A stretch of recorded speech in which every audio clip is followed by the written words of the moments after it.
Hello, Scorpio. I'm Jennifer with Aqua Mood, and welcome to your mini monthly reading for the month of September. If you're interested in working with me for a one-on-one session for either energy clearing or reading, check out the link in the description box. And as always, I've already pre-shuffled and meditated with the decks for you guys so that we can get started right away.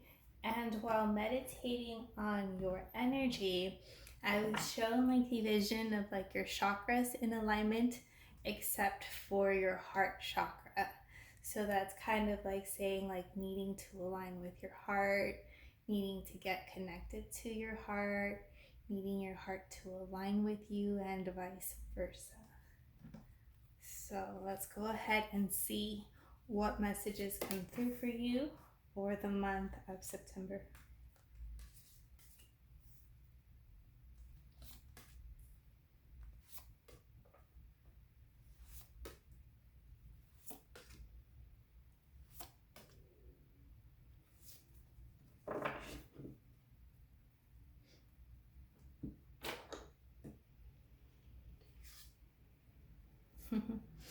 All right, in the first week, you've got the High Priestess, and this is an energy of connecting to your higher self, connecting to your intuition. But it's also an energy of like not everything is fully being disclosed to you at this time. And this might be a running theme for the entire month of September, as this is your first card for the first week. But definitely being encouraged to connect to your intuition, to operate from that space, especially when it comes to like personal relationships. And you have the daughter of Cups coming up for you in the first week. And this is, again, another message of encouraging you to connect to your intuition, connect to your creativity, connect to a more playful side of you. It's also reminding you to work on your personal healing as well, as waters can be very healing energies. And it's also inviting you to make space for vulnerability. This could be in regards to maybe a specific conversation or just being more vulnerable, more sincere with yourself.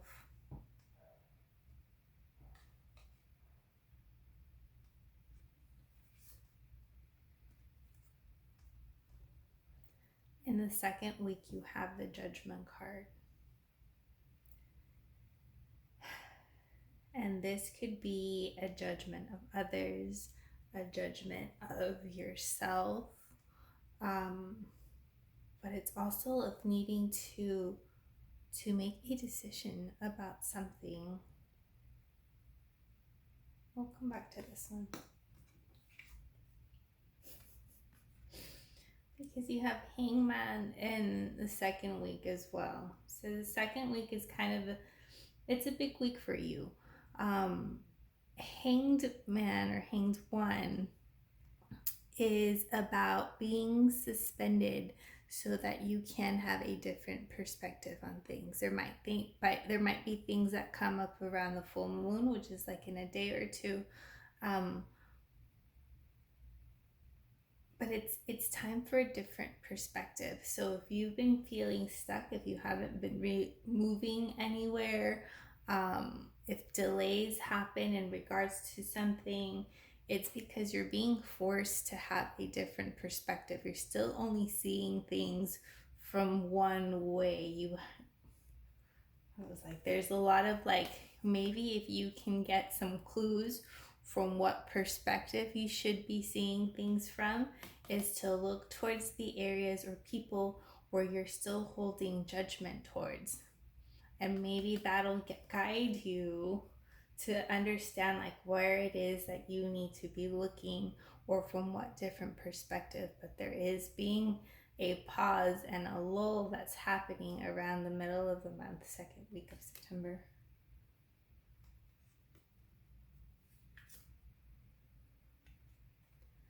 But in the third week, you do have Nine of Wands energy. And this is a much more like balanced energy, much more energized, much more fired up, spark, being in your power. So hopefully, hoping something comes through for you in the second week where you do have a breakthrough or you do have a different perspective that energizes you and fires you up during the third week. And I'm guessing that it will, because you have Daughter of Wands coming up for you right after that. And this is a very celebratory energy. She's running with her hands up. She's got a like best friend unicorn. This is very playful, very passionate, very free, carefree, happy energy where you are running ahead towards something that you do want, or just running free, much more liberated. It's a much more celebratory energy in the third week. And you do have a new beginning at the end of the month. That's probably why you have the High Priestess at the beginning, because there's things that you need to figure out for yourself. But this is I normally see this card like as a new beginning in like money or career, or a new way of starting to make money. But this could be very much about yourself as well, like being born out of a seed.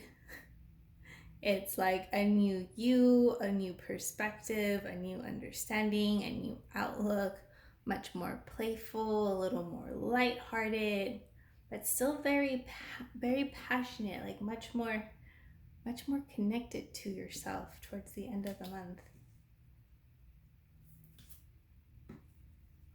And you've got the Sun, and this is even a much more celebratory energy than Daughter of Wands. So this is happiness, this is joy, this is enlightenment, this is play, this is family, friends, communing with others.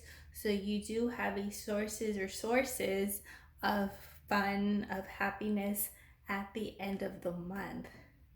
But obviously you have the High Priestess, which means there's still things that are yet to be revealed and played out. And the second week, or how you handle the second week, is going to be key, so that hopefully all these other good things do come in for you during the second half of the month.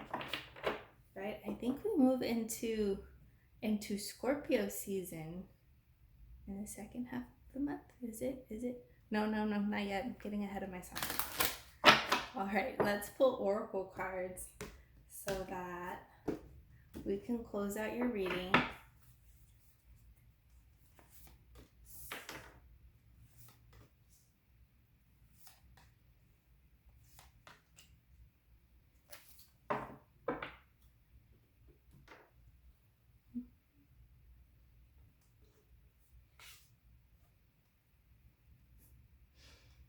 In the first week, you have surrender to what is. Flow with what is instead of fighting it.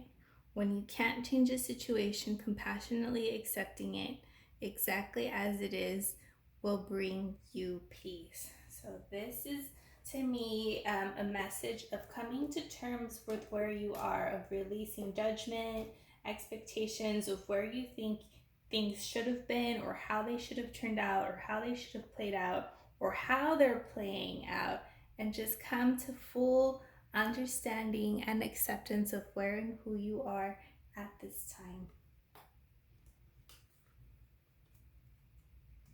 Surrender to non-action. Now is the time to be still and not act. Simply breathe and focus on your own power. Let others come to you.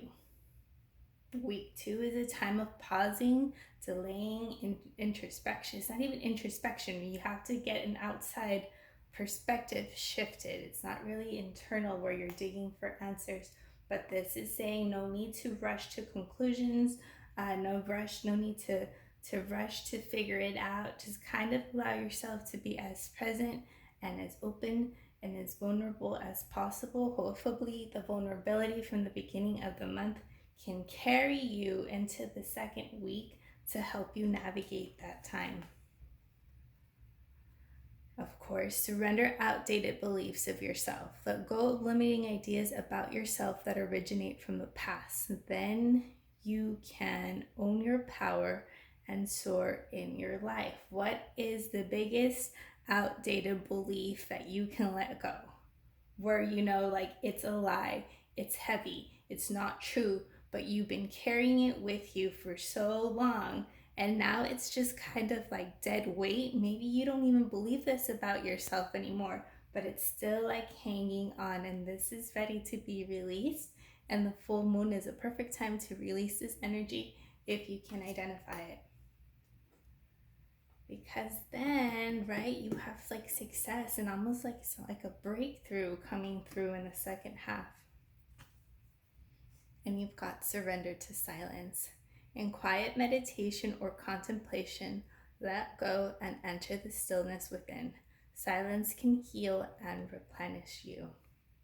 So this to me is make sure that you do get heart-centered, that you do get aligned within yourself, that you do go within to find that silence, because in the second half of the month, you might find your mind to get a little busy.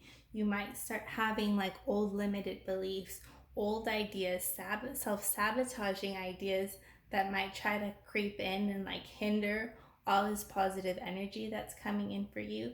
So you do need a practice that helps you find that stillness, find that quiet, find that peace away from all these harmful thoughts. All right, Scorpio, I'm going to leave it right there. Hope these messages were helpful to you and have a wonderful month of September. Bye-bye.